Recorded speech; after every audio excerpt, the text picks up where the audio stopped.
Have you ever found yourself feeling completely swamped by the sheer volume of information hitting you every single day? Hmm. Or maybe you're struggling to maintain focus, finding it harder to truly learn and, remember things. Absolutely. It's a feeling I think pretty much everyone can relate to these days. Yeah, you are absolutely not alone. In our hyper-connected, always-on world, it often feels like our brains just aren't keeping pace. Right. We're battling this, invisible enemy of constant digital noise and information overload. It's feeling many of us know intimately, yeah.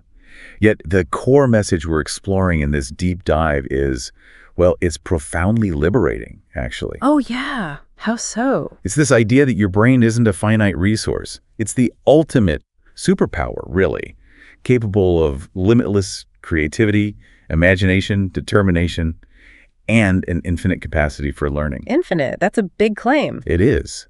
But the compelling question, then, is why do so few of us actually approach our lives from this place of, boundless potential? That's precisely what we're going to unpack today. This deep dive is tailored specifically for you, our listener. We want to cut through that noise and extract the most powerful practical insights from Jim Kwik's groundbreaking book, Limitless. He's quite the figure, isn't he? The brain coach. Exactly. Yeah. He's helped everyone from top CEOs to celebrities unlock their mental potential. And our mission here is to show you simple, maybe even entertaining ways to truly understand and apply these lessons. Yeah, in your daily life. Right, transforming how you learn, work, and live. And Jim Kwik's work really does offer a comprehensive roadmap. It's gotten some significant praise, too. Like who? Well, for instance, Eric Schoenberg, the CEO of Fast Company Inc., he hails learning how to learn as the superpower from which all others grow. That's powerful, learning how to learn. Isn't it? And Dr. B.J. Fogg also commends the book for its simple-to-start brain-enhancing and learning habits. Simple to start. I like the sound of that. Me too. And the central promise is incredibly empowering. You are far closer than you think to unlocking your brain's full potential. It really affirms that human potential truly is one of the only infinite resources we possess. Okay, so if our brains are these incredible, limitless machines, why does it feel like we're constantly on the back foot, struggling? Yeah, that's the million-dollar question, isn't it? Jim Kwik points to what he calls a few digital villains that are actively sabotaging our inherent superpowers. Ah, the villains, okay. The first and perhaps most pervasive is the digital deluge. Right. Think about the unending flood of information we face daily. It's overwhelming, a source of anxiety, and it often contributes to sleeplessness. You really does. It's truly mind-boggling when you consider the statistic he shares. It took from the dawn of civilization until 2003 for humanity to create 5 exabytes of information. 5 exabytes, okay. Today, that same amount of information is generated every 2 days. Every 2 days. Wow. That ceaseless torrent of data means our brains are under constant pressure, just trying to process more inputs than ever before. It creates an environment where, our finite time and mental energy are pitted against what feels like infinite demands. Leads to that profound sense of overwhelm. Exactly. Your brain is simply trying to keep up with an impossible volume. It's not designed for that kind of fire hose effect. And right alongside that deluge, constantly enabling it, is digital distraction. Yes. The notifications. Exactly. We're talking about the fleeting ping of digital dopamine pleasure that tragically replaces our ability to sustain attention. That deep focus. Yeah, for deep relationship building, deep learning, or truly deep, impactful work. Jim shares this startling anecdote. Oh, I remember this one. He was sitting next to a friend at a lecture, right? Yeah. And noticed her picking up her phone multiple times within just a few minutes. Constantly checking. So later, he checked her screen time app. It showed she had picked up her phone over 1,000 times and received 1,000 notifications in that single day. 1,000 times. Can you even imagine the cognitive toll? It's staggering. Each text, social media alert, email, news update. They seem small, but they constantly derail our attention. And that impacts everything, doesn't it? Relationships, learning, productivity. Everything. So the critical question arising from this is, what is the true cost of this pervasive, constant connection? There was a Reuters study. Oh, the dying for information one? That's the one, provocative title, right? It revealed that 2 out of 3 respondents explicitly linked information overload to increased tension with colleagues and significant job dissatisfaction. Wow, 2 out of 3. Yeah, and even more concerning, 42% attributed ill health directly to this stress. Actual physical health problem. Exactly. And the impact isn't just professional.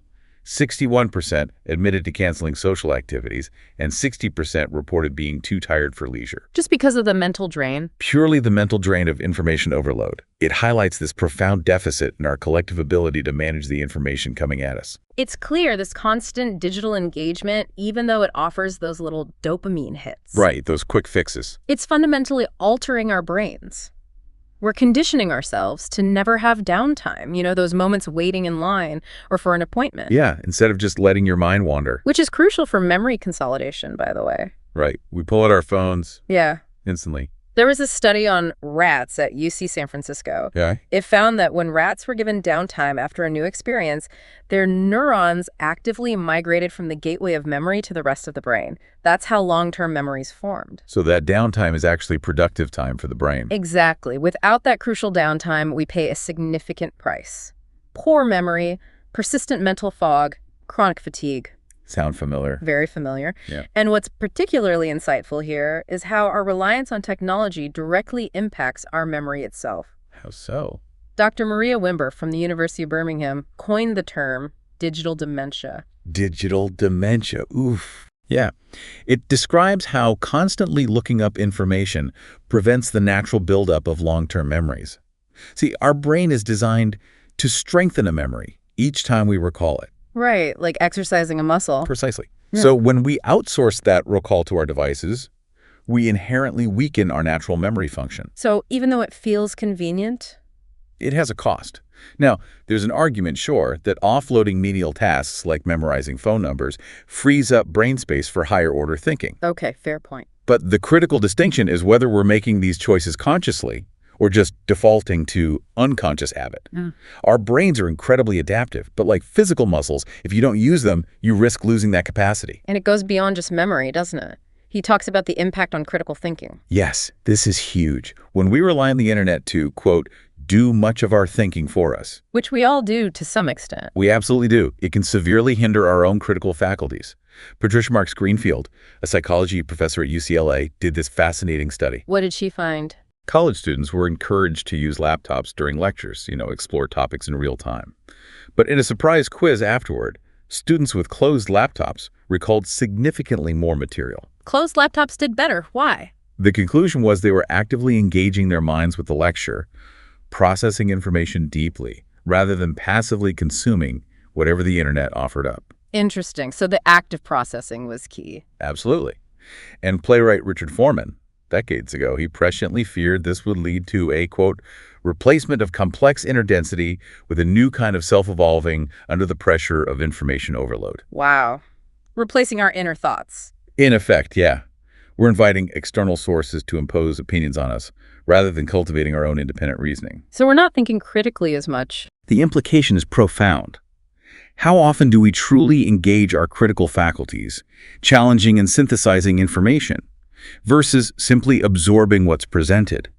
When we instantly reach for the internet for answers, we might inadvertently be relinquishing a profoundly liberating skill, the ability to think for ourselves, to a device. Okay, that's a lot to think about. These digital villains are pretty formidable. They really are. So, given these insights, here's a Kwik start challenge for you, our listener. Okay. Which of these 4 digital villains, the deluge, distraction, the cost of constant connection, or the impact on critical thinking, do you believe is currently most disrupting your performance, productivity, and peace of mind? Good question. Take a moment, maybe right now, and simply write the name of this villain down. Conscious awareness is always the crucial first step towards solving any problem, right? Absolutely. You can't fix what you don't acknowledge. It's a powerful realization, isn't it, that we often unwittingly contribute to limiting our own potential. But the truly good news, and the central message of Jim Kwik's work, is that just as limitations can be learned, they can also be unlearned. That's the hope right there.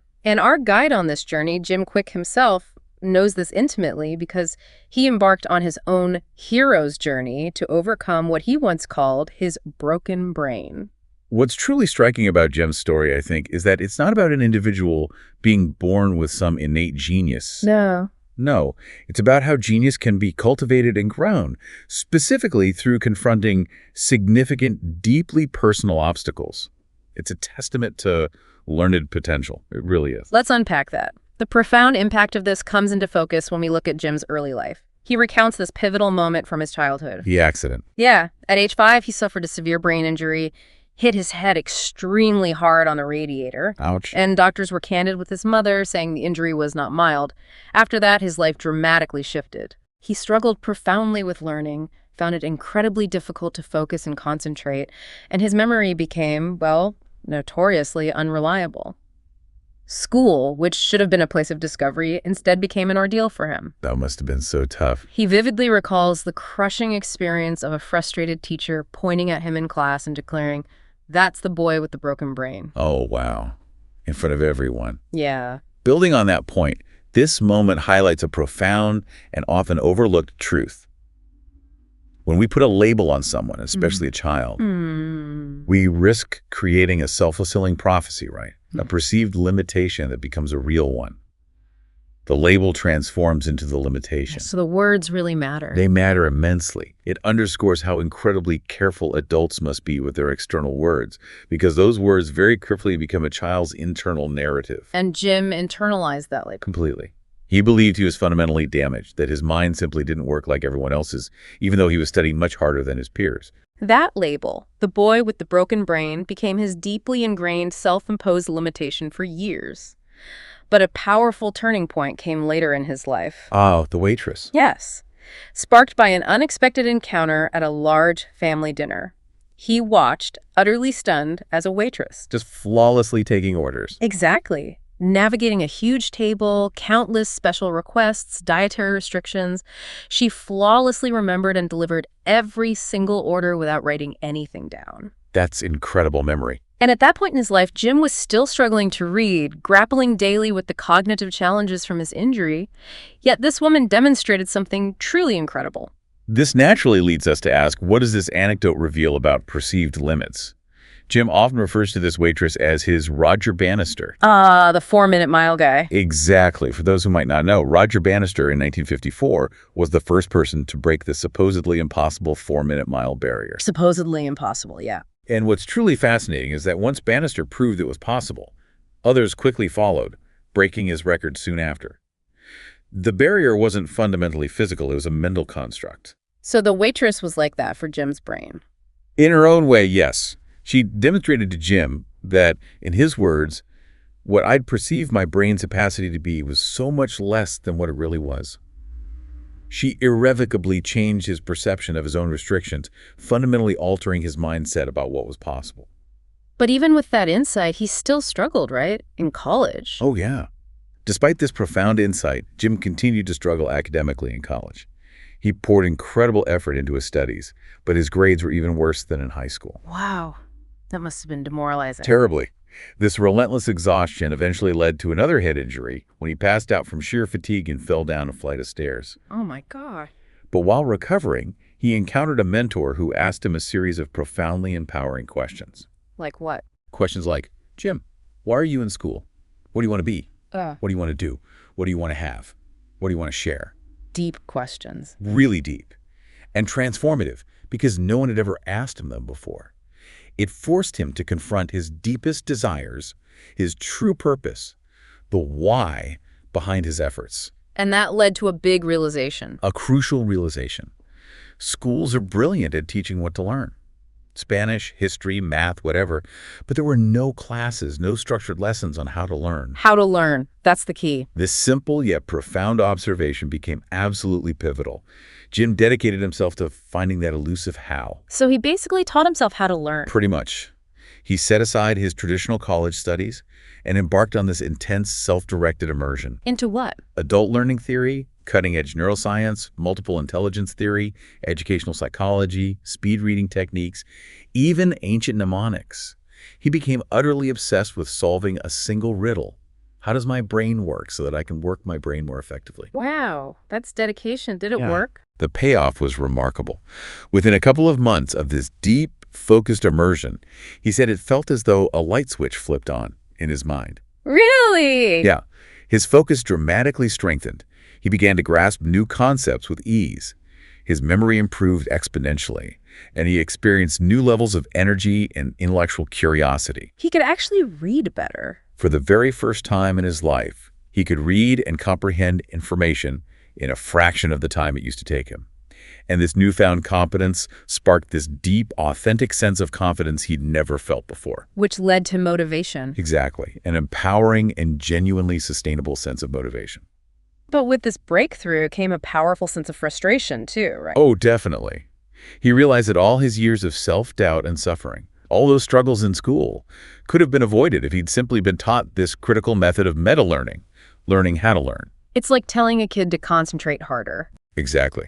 It's like telling them to play the ukulele without ever teaching them the chords or how to strum. This profound realization ignited his life mission. So what do you do with a discovery like that? Well, following a classic hero's journey, Jim felt compelled to share his treasure. A truly powerful turning point came when he worked with a freshman. Oh, the story about her mom. Yes, she expressed this burning desire to learn faster.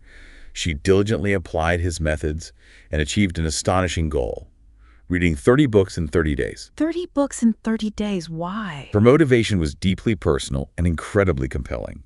Her mother had been diagnosed with terminal cancer, and she was determined to save her by devouring books on health, wellness, and medicine. Wow, did it? Did it help? Months later, her mother's cancer went into remission. That's incredible. Isn't it? So what does this all mean for you, our listener? It was in that powerful moment that Jim Kwik realized, if knowledge is power, then learning is our ultimate superpower. Learning is the superpower. Yes. And our capacity to learn is truly limitless. We simply need to be shown how to access and cultivate it. This solidified his mission, to teach the mindset, motivation, and methods necessary to upgrade your brain so you too can unlock your most exceptional life. Mindset, motivation, and methods. Okay, so let's start with mindset. You could have access to the most cutting-edge learning methods in the world, but if your internal beliefs are holding you back... You're still going to struggle. Exactly. Yeah. This brings us to the first foundational pillar of Jim Kwik's Limitless model, mindset. How does he define that? A key insight emerges here.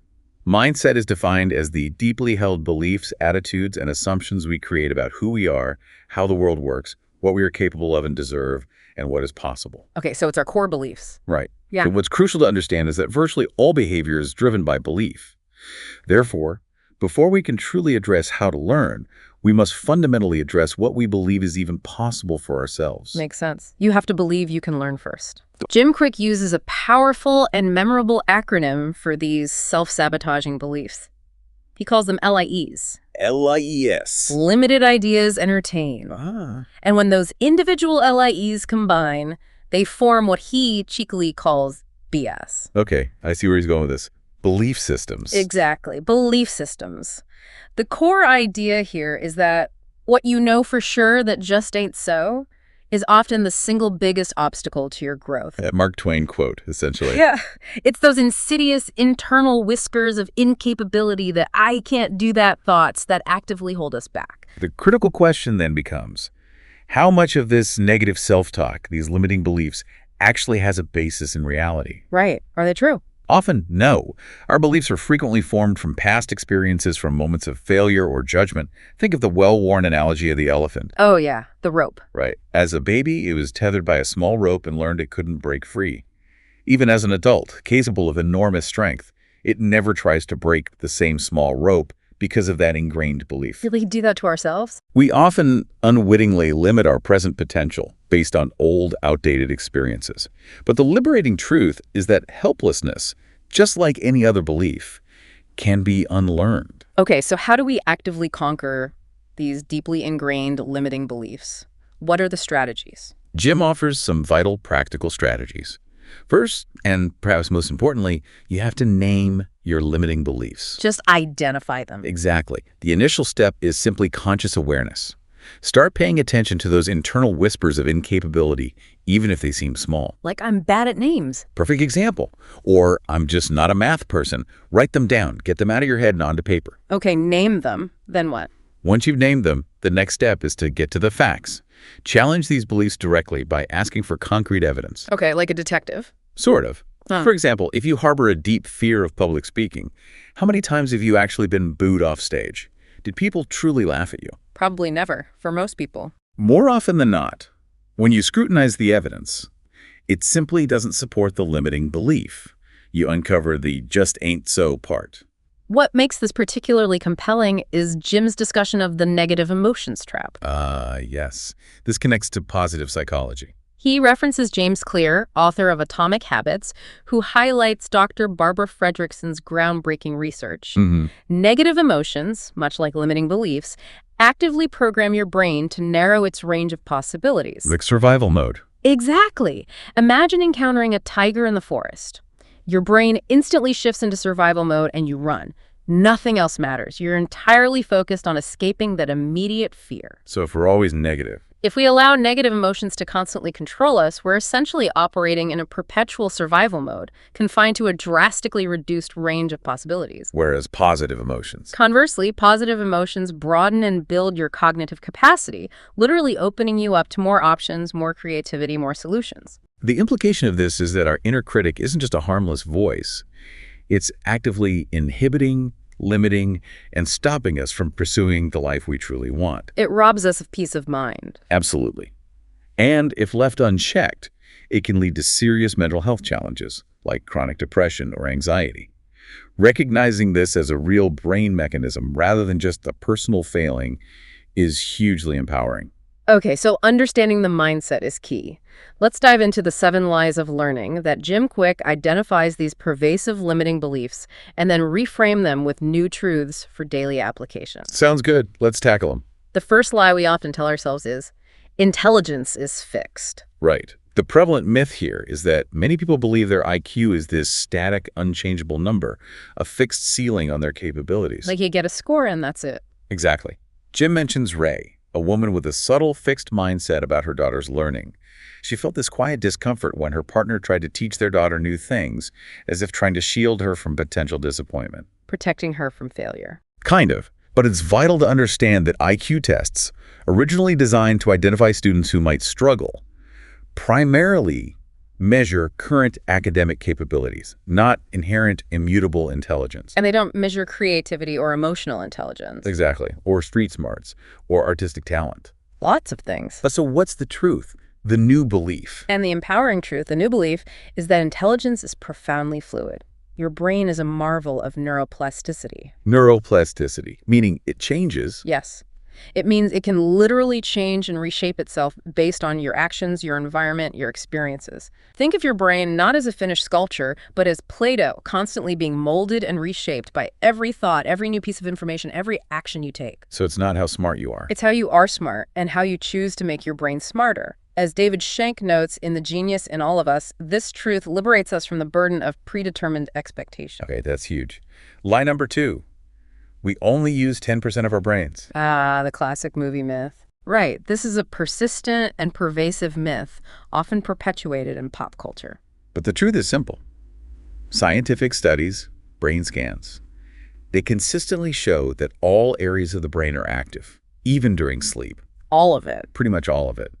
Your brain, while only about 2% of your body weight, consumes a staggering 20% of your body's energy. 20%. Yeah, that's a clear indication of its full continuous utilization. It's an energy hog because it's working hard all the time.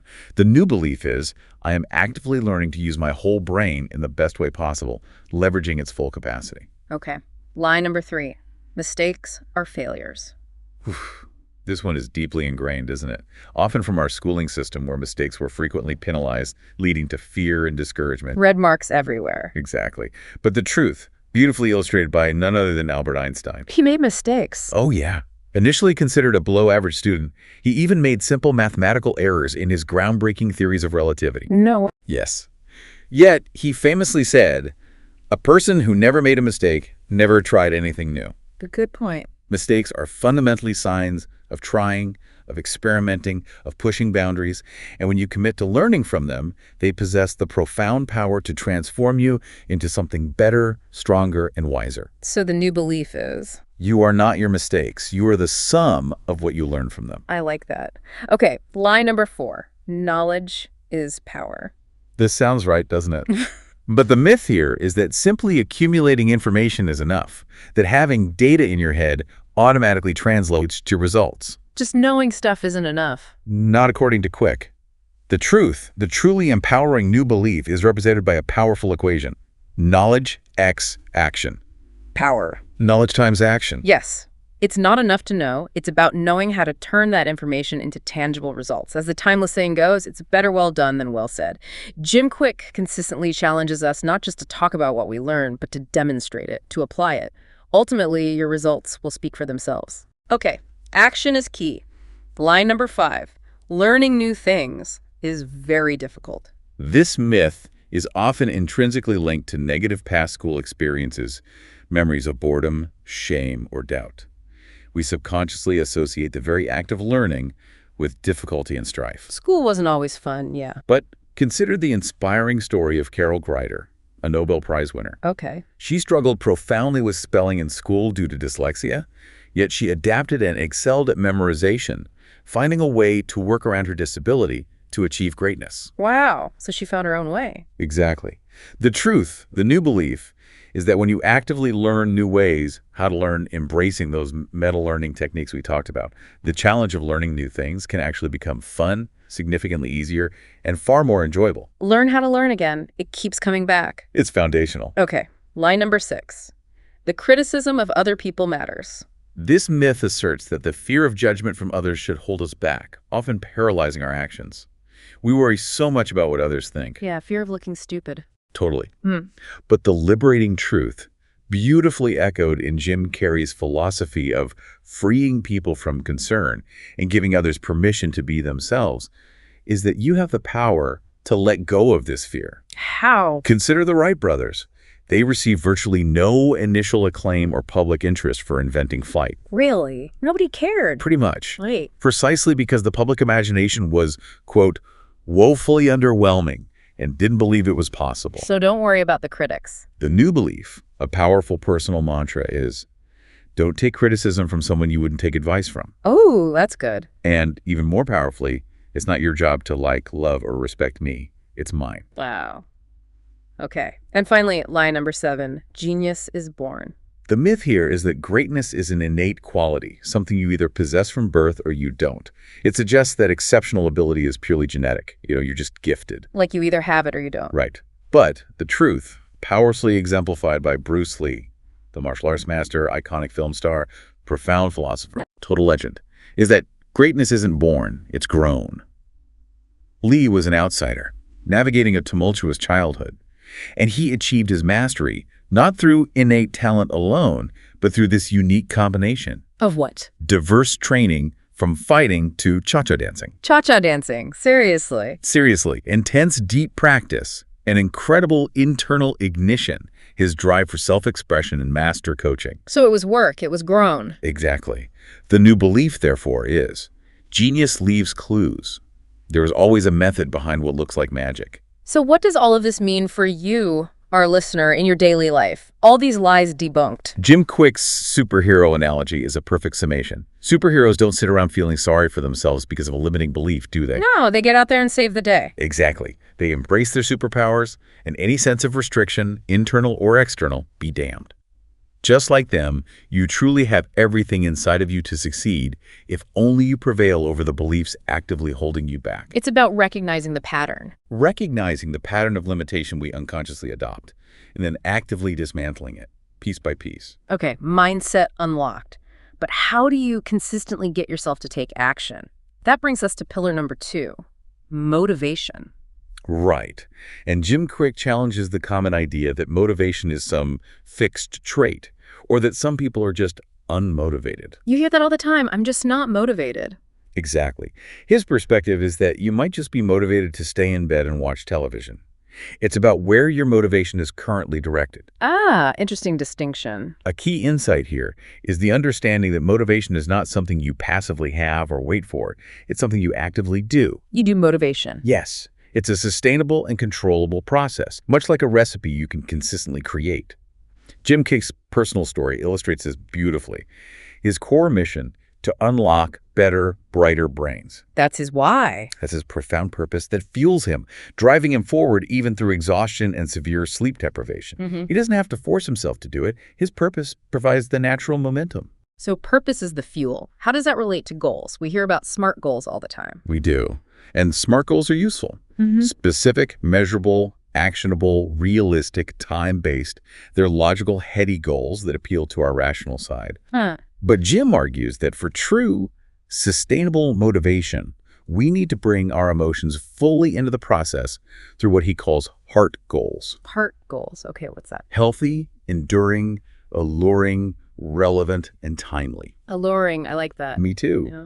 This means truly connecting your goals to your deepest passions and overarching purpose, making them so exciting and enticing that you're naturally pulled toward them rather than having to constantly push yourself. So it's about emotion, not just logic. Exactly. The critical question then becomes, are your goals truly aligned with your passions and purpose, or are the external expectations things you think you should do? Good question. To make a goal compelling enough to be backed with real emotion, take a moment to identify 3 deeply personal reasons why you genuinely want to learn better. Be specific. Very specific. Perhaps it's to speak Spanish fluently with your father-in-law, or to help your child with their history homework, or to master a skill for a dream career.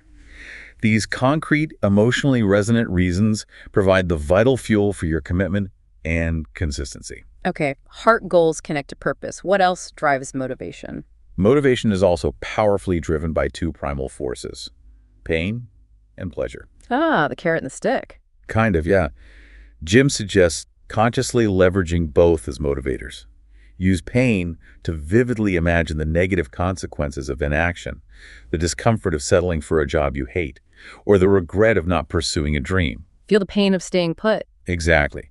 Then actively use pleasure to envision the immense benefits of taking action, the pure joy of achieving that dream job, the satisfaction of mastering a new skill, or the freedom of letting go of unproductive activities. Really visualize the good stuff. You must not just intellectualize these benefits, you must truly see them and feel them on an emotional level. That's the key. Okay, so we have purpose, heart goals, pain, pleasure. But sometimes tasks just feel too big. We procrastinate. A common pitfall many of us encounter, yes, letting big, daunting tasks paralyze us into inaction. This is where the concept of small, simple steps, S3, comes in, The small, simple steps. which naturally leads to the formation of powerful, self-sustaining habits. Now let's dive into this. How does S3 help? This relates directly to the Zeigarnik effect. Zeigarnik. What's that? It explains how uncompleted tasks create a level of cognitive tension that keeps them at the forefront of our minds. It's that nagging feeling, that mental open loop that drains our energy. Ah, the thing you keep thinking about because you haven't finished it. Exactly.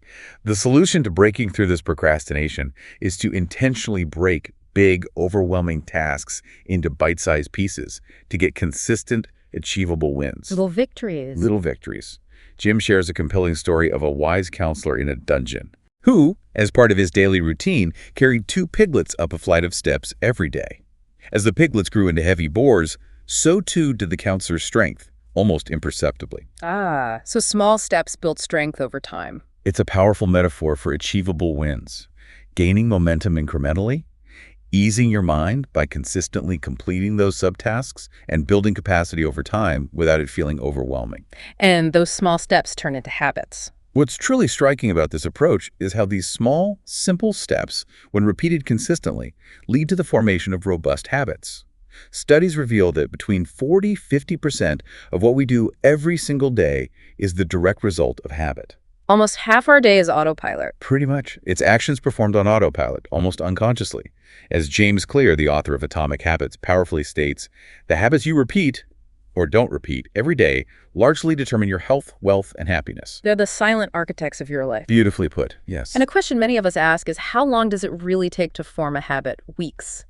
Months? Philippa Lally's well-known study found it takes an average of 66 days for a new behavior to become truly automatic. 66 days. Okay, about 2 months. On average.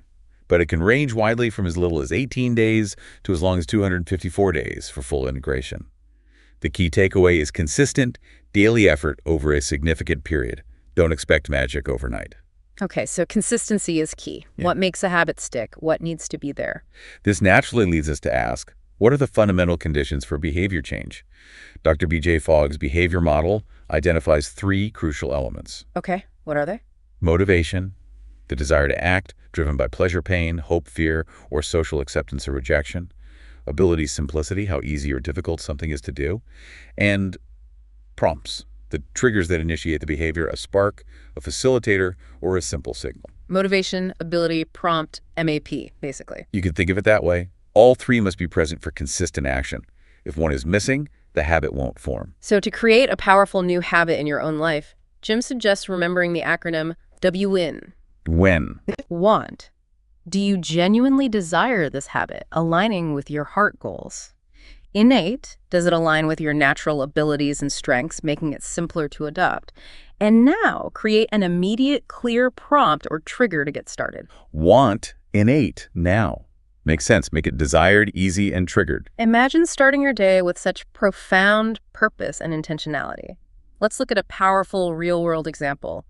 A structured morning routine. The power of the morning. Jim tells the inspiring story of Keisha, a college graduate who felt her life was stuck in a desk chair rut despite battling ADD and working constantly. She realized she needed radical change. What did she do? By deliberately developing and sticking to a structured morning routine, she completely transformed her life. She ultimately achieved remarkable success managing 4 companies at once, including her own thriving business. Wow.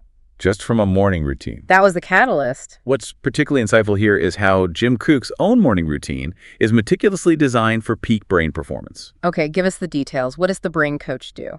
Before even getting out of bed, he engages in what he calls dreams. Dreams, like sleeping dreams. Yes. Don't forget your dreams. Capture them. Record them. Write them down. Keep eyes closed to reflect. Affirm you'll remember them. Manage your sleep. Prioritize it. And share them, if appropriate, for insights. Interesting. Okay, then what? Then, for an immediate first win of the day, he makes his bed. Simple, but effective. Sets a tone. Exactly. After that, it's all about priming his body and brain, starting with hydration. Water first thing. Then oxygenation through specific breathing exercises, followed by 20 minutes of meditation, like Ziva meditation. Breathing and meditation, okay. Then he prepares his brain tea, a powerful blend, including gotu kola, ginkgo, lion's mane, and MCT oil. Brain tea, got it. Next is journaling his top 3 work and top 3 personal goals for the day. Then he dedicates a solid half hour to reading, aiming for 1 book a week. A book a week? And finally, His brain smoothie, packed with nutrient-dense ingredients. Now, while this might seem like a lot, yeah, that's quite a routine. it is. But the core 4 principles for your daily application are truly essential. Checking in on your dreams, ensuring proper hydration and oxygenation, nourishing yourself with brain-boosting foods, and proactively setting a clear plan for your day. Okay, so dreams, water, air, food, plan. Those foundational steps literally rev up your brain for high-octane performance. Okay, routines build momentum. What about peak performance itself, that feeling of being in the zone? Yes. Building on that, the pinnacle of productivity and deep engagement is finding your flow state. Flow. We hear that word a lot. It's what the renowned psychologist Mihaly Csikszentmihalyi describes as the state in which people are so involved in an activity that nothing else seems to matter.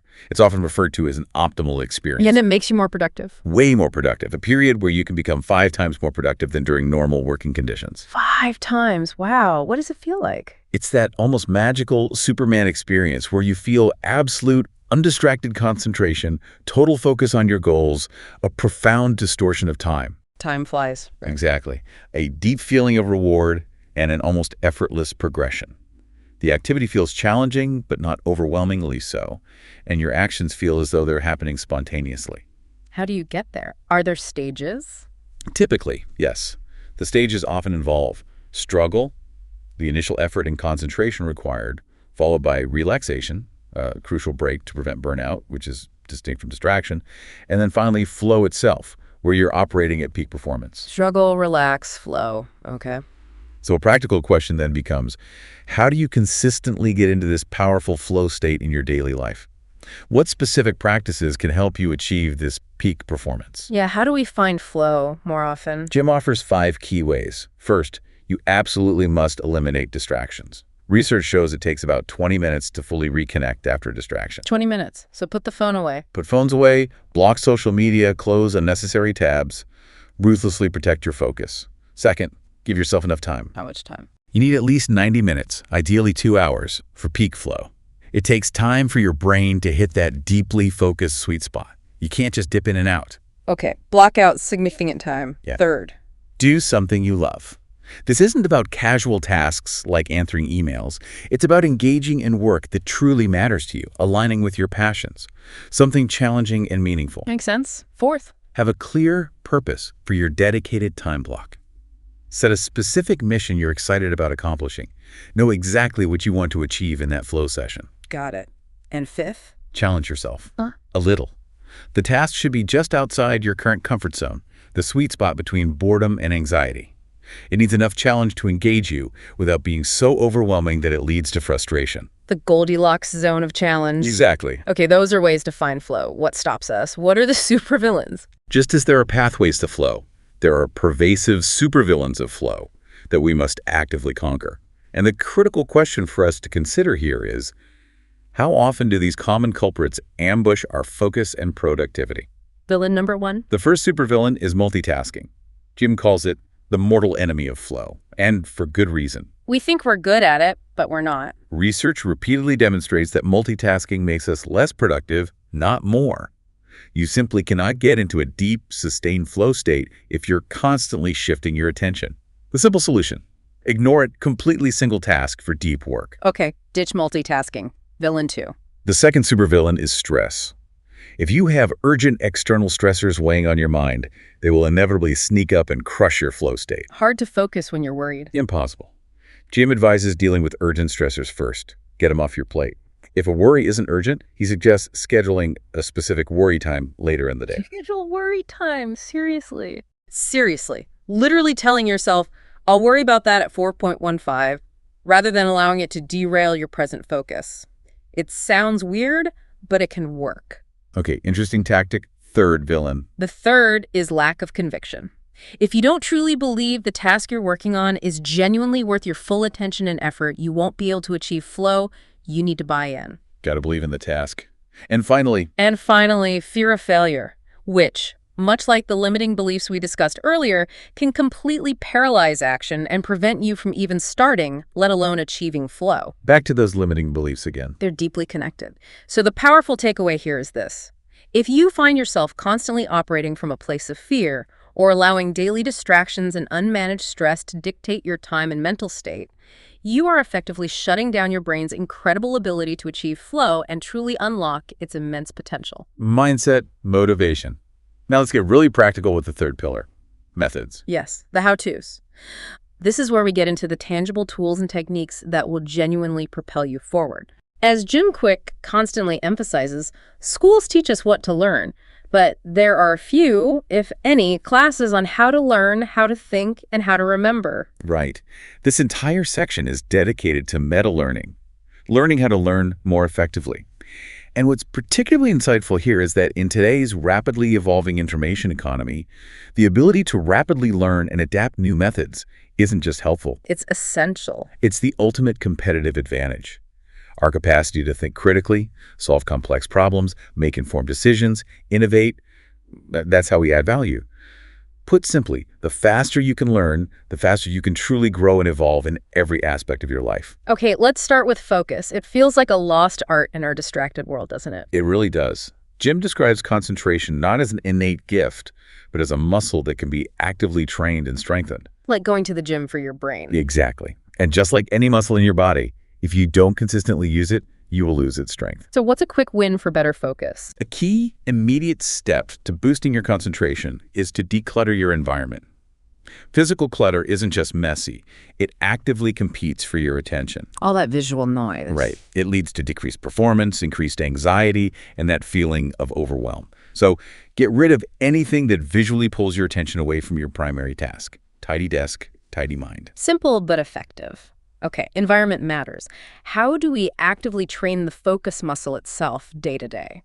The critical question then becomes, how do we actively and practically train this focus muscle amidst all the demands and distractions? What are some strategies? Here are some potent practical strategies. First, and this might sound counterintuitive, do something that has been causing you stress first. Get the hard thing done first. Yes. This ties directly back to that Zeigarnik effect we discussed earlier. Those uncompleted nagging tasks will constantly weigh on your mind and consume valuable mental bandwidth. They just hang over you. Exactly. By tackling that urgent, stressful task first, you effectively close that mental loop And then you can return to everything else with significantly increased focus and a clearer mind. Okay, eat the frog first. What else? Second, schedule time for distractions. Schedule distractions, like scheduling worry time. Exactly like that. Again, it sounds paradoxical, but consciously scheduling time for worries or even for checking social media can be incredibly liberating. By telling yourself, for instance, I'll check Instagram at lunchtime, or I'll worry about that bill at 4:15, you train your brain to postpone those thoughts. Keeping them from creeping in right now. Yes, keeping them from disrupting your deep work or flow in the present moment. Okay, that's really interesting. Actively managing the mental landscape. Exactly. It's about being proactive in creating the conditions for focus, rather than passively allowing your mind to manage you. Okay, focus techniques. Let's move to study. We've all done it. Cramming before a big test or presentation. Why is that so bad? Jim explains precisely why it's so ineffective for true, lasting retention. When you cram, you're primarily relying on the primacy effect. Remembering the first thing. Right, and the recency effect. Remembering the last thing. Exactly. But you tend to quickly forget almost everything in the middle. It just doesn't stick. Plus, you're usually tired and stressed. Absolutely. Beyond the forgetting, cramming often undermines crucial sleep and impairs overall mental function, making it a highly inefficient and unsustainable method for genuine learning. So what's the alternative to cramming? Active learning. What's particularly insightful here is Jim Kwik's insistence that true learning is not a passive spectator sport. The human brain learns infinitely more by creation than by mere consumption. Creation over consumption. I like that. This vital principle leads us directly to Jim Kwik's powerful, practical method for active reading and studying. The FASTER acronym. So faster. Okay, let's break it down. F. F is forget. To truly focus and absorb new information, you need to temporarily forget three things. First, what you already know. To keep an open mind. Exactly. Avoid bias. Second, forget what's not urgent, minimize distractions. And third, forget your limitations, those LIEs we talked about earlier. Yeah. Start fresh. Okay. Forget A. A is for act. Don't be a passive recipient of information. Take notes, actively do exercises, highlight, engage with the material, ask questions. The more active you are, the more you learn. Get involved. S. S is for state. All learning is state-dependent. Your emotions profoundly affect the learning process. Like being bored or stressed shuts down learning. Completely. You simply won't remember as effectively. Jim advises you to consciously link a positive feeling, like joy, curiosity, or excitement, to the information, because information multiplied by emotion creates incredibly strong long-term memories. Emotion makes it stick. T. T is for teach. If you want to dramatically accelerate your learning curve, learn with the explicit intention of teaching the information to someone else. Learn it to teach it. Why does that work? It forces you to pay closer attention, take better notes, and process the material more deeply because you have to be able to explain it clearly. You effectively learn it twice. Smart. E is for enter. If it's not in your calendar, it simply won't get done. Schedule dedicated limitless me or genius time blocks in your calendar for learning and self-improvement, just as you would any important appointment. Make time for learning. R. And finally, R is for review. Use spaced repetition. Briefly recall what you learned in the previous session before starting a new one. This actively combats the forgetting curve and primes your mind for deeper retention. Faster. Forget, act, state, teach, enter, review. That's a great framework. It really is. Practical and memorable. This naturally brings us to memory. Jim Kwik's stance is resolute.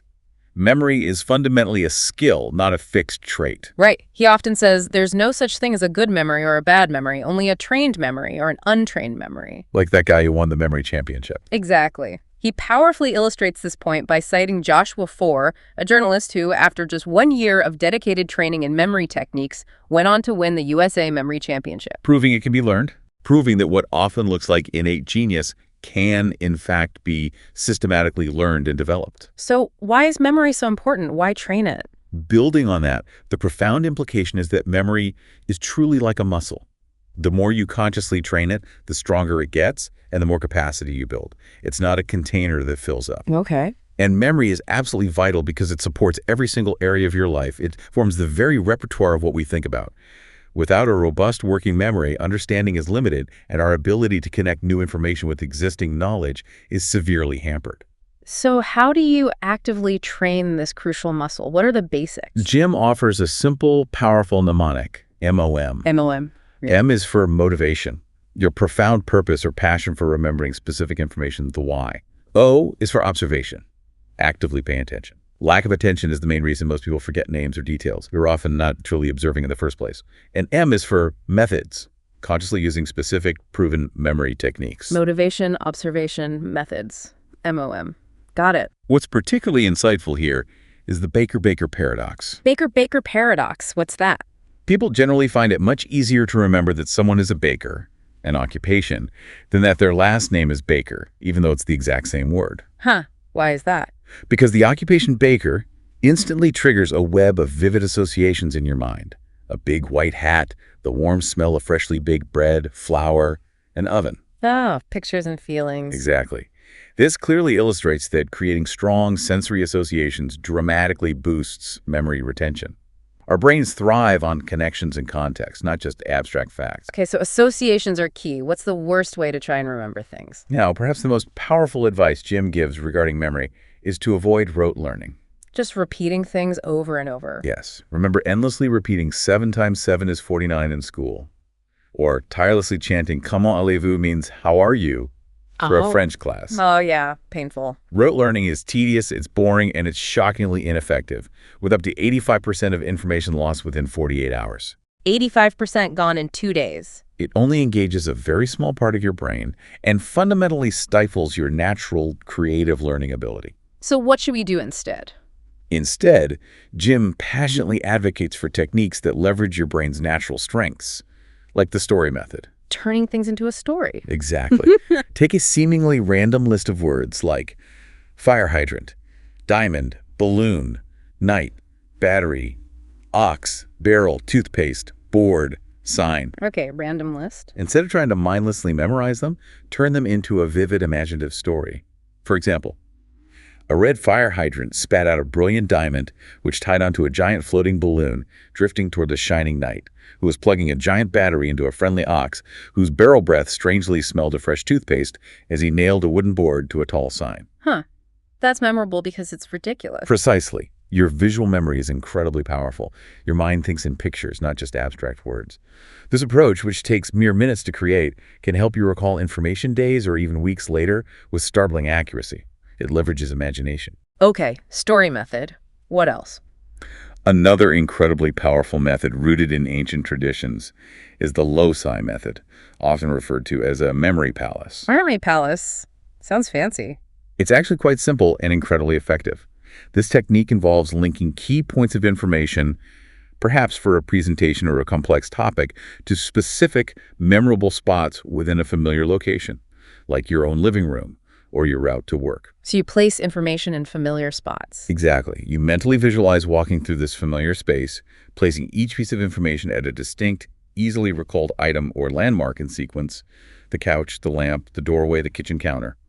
This creates a spatial map for your knowledge, making recalling large chunks of information much more natural, systematic, and effective. Wow. Okay, I can see how that would work. What about remembering names? That's a big one for people. It is. And for one of the most common memory struggles, remembering names, Jim offers a highly practical acronym, BSWV. Believe you can do it. Conquer that limiting belief. Exercise. Practice this skill regularly. Say the name out loud immediately after hearing it. Use the name. Incorporate it naturally into your conversation. Ask questions about the name or the person. Showing interest deepens the connection. Visualize the name. Create a mental image associated with it. End with the name. Use it one last time when parting ways. Believe, exercise, say, use, ask, visualize, end. B is UIVE. That's helpful. Very practical steps. Can our other senses help with memory too, like smell or sound? The critical question then becomes, how can our powerful senses further enhance our memory and learning capabilities? Jim points to the often underestimated power of sensory memory aids. Smell, for instance, is incredibly potent. What smell? Because the olfactory bulb, the part of your brain that processes scent, has direct, unique connections to the amygdala and hippocampus. Key memory and emotion centers. Exactly, which are crucial brain areas strongly implicated in emotion and memory formation. Studies have shown that rosemary can actually improve memory, while peppermint or lemon scents can boost concentration. So, use scents when studying. Imagine consciously using essential oils on your wrist while you're studying a particular subject, and then dabbing that same scent on again right before a test or an important meeting. This creates a powerful sensory anchor for recall. Clever. What about music? And of course, music for the mind works incredibly well. Think about how many of us learned the entire alphabet through a simple song, or recall facts from shows like Schoolhouse Rock. Yeah, the songs stick. The arousal and mood hypothesis suggests that certain types of music can create optimal physiological and emotional conditions that significantly improve our ability to learn and retain information. Baroque music is often cited. Okay, senses matter. Let's talk about note-taking. Most people just try to write everything down. Is that effective? Not really. What's particularly insightful here is how we can make our note-taking truly effective, moving beyond simple transcription. Jim's TIP mnemonic for upgrading note-taking is simple, yet profoundly effective. TIP. Okay, T. T is for think. Before you even start taking notes, consciously think about what you want to retain most from the material. What are your goals for this session? This acts as a filter, helping you focus on high-value information. Think first. I. I is for identify. As you listen or read, actively identify what's most important, the core concepts, the key takeaways. Don't try to write down every single word. Be selective. Identify key points. P. P is for process. The most crucial part, use your own words, don't transcribe verbatim. Studies have clearly shown that laptop note-taking, which often encourages verbatim transcription. Because you can type faster. Right. It results in shallower processing and significantly poorer recall compared to longhand notes. Right. Because writing by hand forces you to actively process, synthesize, and summarize the information in your own words, engaging your brain much more deeply. You're thinking as you write. Think, identify, process. TPP. Good advice for notes. Very good. Let's transition now to speed reading. Many people wonder, why bother reading more, let alone faster? Isn't slow and steady better? The simple answer Kwik gives is leaders are readers. Think of iconic figures like Oprah Winfrey, Thomas Edison, JFK, Bill Gates, all voracious readers. True. In today's age of data, with those 5 exabytes created every 2 days, staying informed and competitive requires an edge. Reading more profoundly improves your memory, sharpens your focus, ignites your imagination, and deepens your overall understanding. Robert S. Wilson's study even showed a significant impact of regular reading on preventing memory decline. Okay, reading is good, but speed reading, doesn't that hurt comprehension? That's the common fear. The critical question then becomes, are the common myths about speed reading actually true? Jim Kwik directly debunks 2 major ones. Myth number 1, reading faster means less comprehension. Fundamentally false, he argues. In fact, reading faster actually keeps your mind more stimulated, actively preventing it from wandering, thereby improving your focus and comprehension. Your brain likes the faster pace. Okay, interesting. Myth 2. Myth number 2, it's harder and takes more effort. Also false. Trained readers naturally reduce backskipping and rereading, making the process far more efficient and less draining than traditional slow reading where your mind drifts. So it can actually be easier. Potentially, yes, once you train the skill. So how do you actually learn to read faster? Is it just forcing yourself? Jim likens it to physical exercise. You need to actively push your reading muscles, just like you would any physical muscle. He suggests simple exercises like using a visual pacer, like your finger or a pen, and setting timers to consciously push your speed, gradually increasing your pace over time. Practice is key. Absolutely. He shares the inspiring story of Hayes, a college student struggling with brain fog and low motivation. What happened to him? By learning and applying speed reading techniques, he remarkably read 100 books in just 12 months. 100 books. Yeah. Now, Hayes proactively starts each day with positive momentum by speed reading for 20 minutes. So for you, a Kwik Start Challenge. Block out at least 15 minutes each day for dedicated reading and literally put it in your calendar like an important appointment. Make it a non-negotiable daily habit. 15 minutes a day. Seems doable. Totally doable. Okay, we've covered focus, study, memory, reading. What about thinking itself? Can we improve how we think? Finally, we arrive at the profound concept of thinking differently. Albert Einstein famously stated, "We can't solve problems by using the same kind of thinking we used when we created them." We get stuck in ruts. This highlights a fundamental truth. We often get stuck in fixed perspective, unable to see beyond the initial problem or our usual approach. So how do we break free? To actively break free from those cognitive ruts, Jim introduces Edward de Bono's brilliant 6 thinking hats. 6 hats. What's that about? It's a powerful tool for systematically looking at problems from distinct, different perspectives. Imagine literally putting on different colored hats in your mind, like mental role-playing. Exactly. The white hat for facts and data, the red hat for emotions and intuition, the black hat for caution and potential risks, the yellow hat for optimism and benefits, the green hat for creativity and new ideas, and the blue hat for process and organization. So you force yourself to look at it from all angles. Precisely. This method truly helps unlimit your thinking by forcing you to adopt varied viewpoints, fostering more holistic and creative solutions. Cool tool. What else helps us think differently? What's also incredibly insightful here are multiple intelligences, as defined by Howard Gardner, moving beyond the narrow scope of IQ. Which we learned isn't fixed anyway. Right. Gardner recognized that true genius manifests in diverse forms: spatial intelligence, kinesthetic, body smarts, musical, linguistic, logical, mathematical, interpersonal, people smarts, interpersonal, self smarts, naturalist, and even existential intelligence. So we're smart in different ways. Exactly. It's highly likely you possess a dominance in one or two of these, and recognizing them can unlock entirely new, more effective ways of approaching problems, learning, and expressing your unique abilities. Play to your strengths. Okay, know your intelligence type. Any other thinking tools? Other powerful tools for thinking differently include mental models. What are those? Frameworks like the concept of supply and demand in economics, or confirmation bias in psychology that simplify complex situations and help us understand how the world works.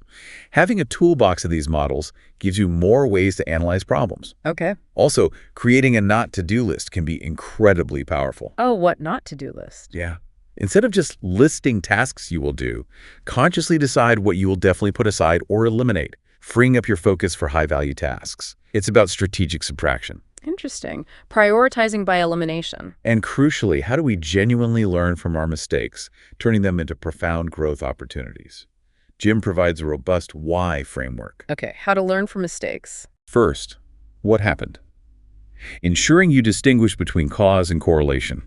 Just because two things happen together doesn't mean one caused the other. Second, why did it happen?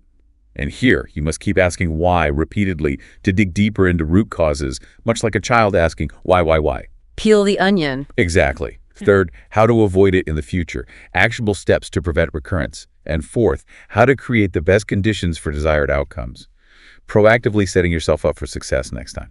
What happened? Why? How to avoid? How to succeed? That's systematic. It transforms errors from setbacks into invaluable lessons. Okay, one more big thinking concept. Exponential thinking. What's that? And on that note, let's explore perhaps the most powerful aspect of this discussion: exponential thinking.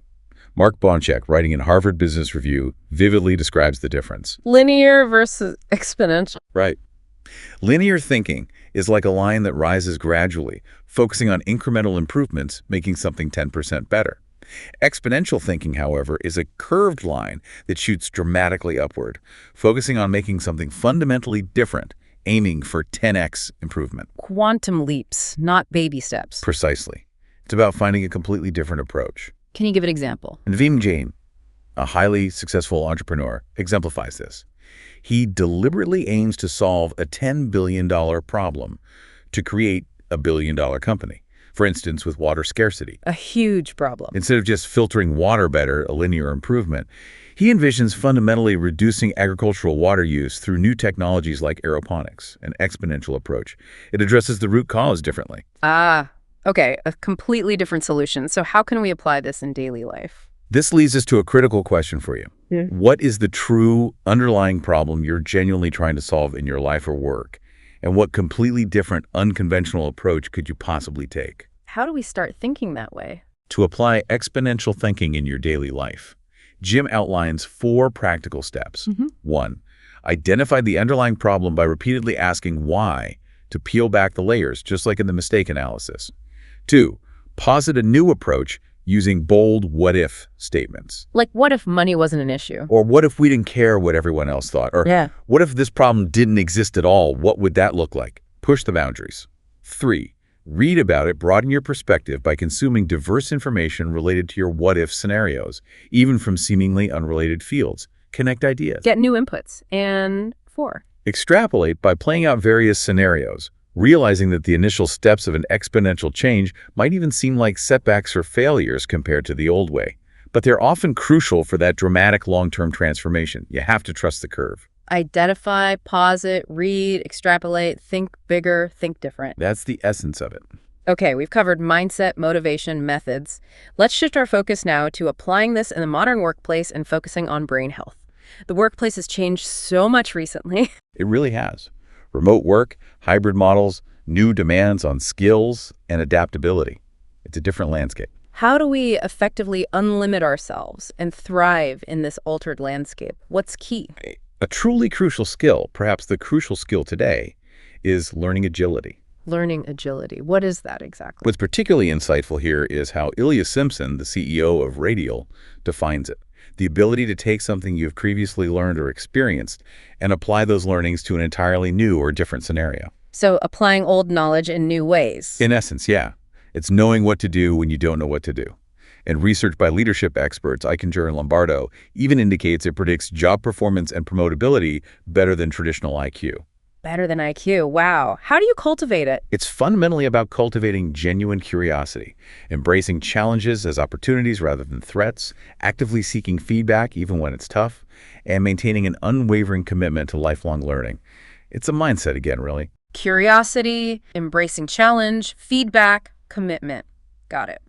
What about specific work skills? To truly thrive and excel, we also need to master specific practical work skills. One key is deliberate practice. Not just any practice, but deliberate practice. Right. This means truly throwing yourself into practicing a skill with full concentration and intentional effort, constantly pushing beyond your comfort zone. This focused engagement is precisely how you become an expert over time. How does it work? It involves identifying clear goals for your practice, meticulously designing focused practice sessions, not just mindless repetition, tapping into outside resources like coaches or mentors for feedback, and persistently pushing through challenges and plateaus. It's hard work, but effective. Okay, deliberate practice. What about working with others, collaboration? This naturally leads us to ask, how can we best leverage collaboration? Collaborative learning involves actively working with others to tackle problems, generate innovative ideas, and gain fresh perspectives. It multiplies brain power. How does that work in practice, especially remotely? Shanice, one of Jim's students, found a brilliant workaround for the challenges of remote work. She created a dedicated group chat with colleagues across different cities. Just a group chat. But they used it intentionally. They would regularly discuss projects, share insights, brainstorm solutions, effectively transforming individual learning into a shared, amplified experience that benefited everyone. They built a virtual learning community. Smart. Okay, what else is crucial for work? And we absolutely cannot forget emotional intelligence, EQ, which is crucial for navigating the complex dynamics of the modern workplace. EQ, understanding emotions. Yes, it's about building emotional resilience, understanding how to leverage positive emotions to your advantage, effectively managing negative emotions rather than being controlled by them, communicating with clarity and empathy, and knowing when and how to seek support. So self-awareness and social awareness. Exactly. Taking the time to reflect on your own emotions and their impact on your interactions helps you adapt, grow, and lead more effectively. It's a huge factor in success. Okay, EQ is vital. Is there an acronym to tie these workplace ideas together? Kwik loves acronyms. He does. To tie these workplace insights together, Jim presents the powerful acronym D-DRIVE for cultivating limitless drive. D-Drive. Determination, that unwavering commitment. Reasons, a compelling purpose and clear why. Inspiration, drawing energy from a positive peer group. Values, ensuring your actions are aligned with your core beliefs. And energy, maintaining both mental and physical vitality. Determination, reasons, inspiration, values, energy, drive. Got it.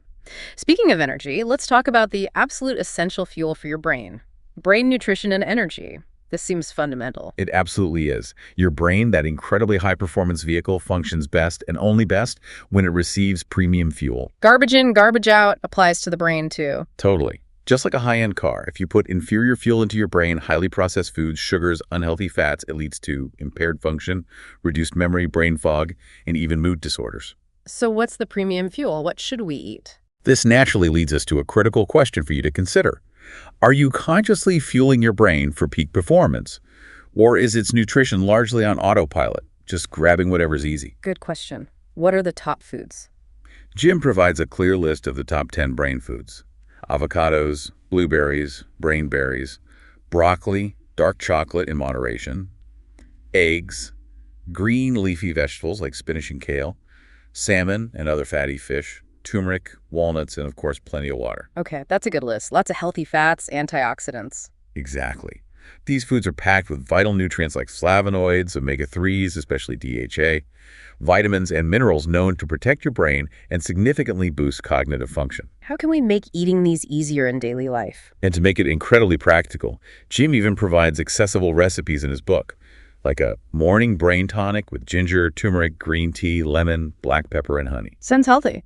Or roasted salmon with broccoli and chard. And even a delicious cocoa cinnamon ginger hot chocolate. These are all delightful ways to integrate brain-boosting foods into your daily life without it feeling like a chore. What about supplements? Are those useful? He also mentions important brain nutrient supplements like phospholipid DHA, various B vitamins, B6, B9, B12, alpha-GPC, ginkgo biloba, lion's mane, sulforaphane from broccoli sprouts, coffee cherry extract, choline, ashwagandha. Lots of options. Lots of options, though. It's always crucial, and he stresses this, to consult with a qualified health practitioner before starting any new supplement regimen. Don't just guess. Good advice. Okay, food is fuel. What about rest? Sleep. Another absolutely critical fuel for your brain, often overlooked or even bragged about minimizing in our fast-paced world, is sleep.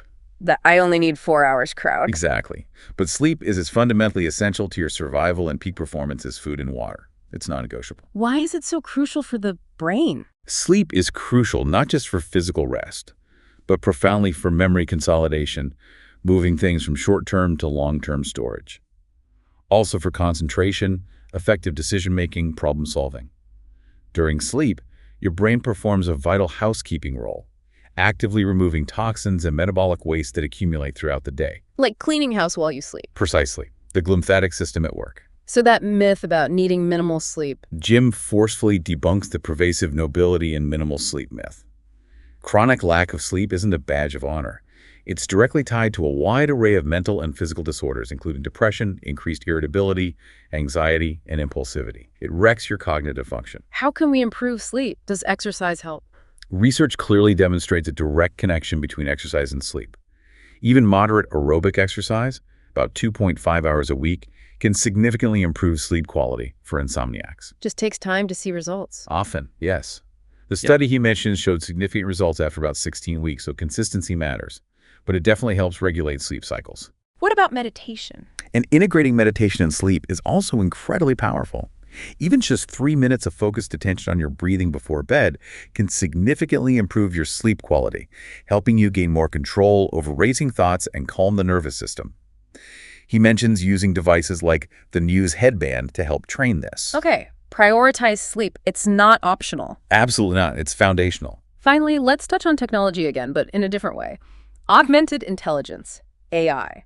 Is it a threat or a tool? Ah, yes. AI, your powerful co-pilot for a truly limitless life, as Kwik frames it. Co-pilot, not replacement. Exactly. The narrative isn't about AI replacing human brains. It's about AI profoundly augmenting them. Think of it less like Skynet from Terminator, and more like Jarvis from Iron Man, an intelligent assistant that enhances your capabilities, freeing you up. How does it free us up? Just like a calculator frees up our mental resources from basic arithmetic, AI can free up our mental bandwidth for more creative, strategic, and profoundly human-centric tasks, things machines can't do well. How can AI specifically help with learning? AI offers incredible benefits for learning. It can provide personalized learning plans tailored to your specific needs and pace. It can enhance knowledge management by filtering the overwhelming noise, summarizing complex information quickly. That sounds useful. And it can even boost memory through automated retrieval practice prompts and spaced repetition reminders, managing that whole process for you. So it helps automate some learning methods. Precisely. This leads us to a crucial distinction. What's the fundamental difference between knowledge and reasoning in the age of AI? Okay. AI excels at knowledge, the rapid accumulation and processing of vast amounts of data. Humans, however, truly excel at reasoning, the nuanced application of that data to create, to solve novel problems, to connect disparate ideas, and to consider multiple perspectives ethically and emotionally. Machines know, humans think. That's a good way to put it. As Jim Kwik sagely points out, it is no surprise that the average student thinks better, but knows less than counterparts from a century ago.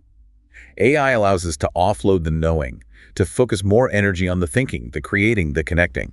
So what skills should we focus on developing if AI handles the knowledge part?